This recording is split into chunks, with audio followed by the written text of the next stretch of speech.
በዓለም ደረጃ ኢትዮጵያ በአትሌቲክስ ታላቅ ስም አላት። አሁን ደግሞ ጊዜው ዓለም አቀፍ የአትሌቲክስ ውድድር ማስተናገጃ ነው። በዓለም አቀፍ ደረጃ የሚደረገው የአዲስ አበባ ግራንድ ፕሪ በዚህ ታሪካዊ ስቴዲየም የሚከናወን ይሆናል። አዲስ አበባ ግራንድ ፕሪን በዓለም አቀፍ ደረጃ ከ70 በላይ ሀገራት ተወካዮቻቸውን እዚህ ልከው በአትሌቲክስ መም ላይ የሚፋለሙበት ነው።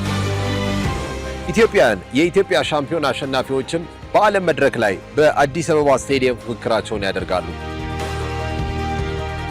የአዲስ አበባ ግራንድ ፕሪ ውድድር የፊታችን ቅዳሜ ሚያዝያ 10 የሚያስተናግድ ይሆናል።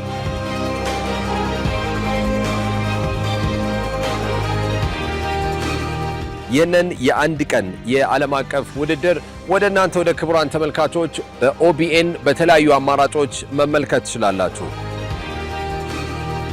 ኦቢኤን የሕዝብ ድምፅ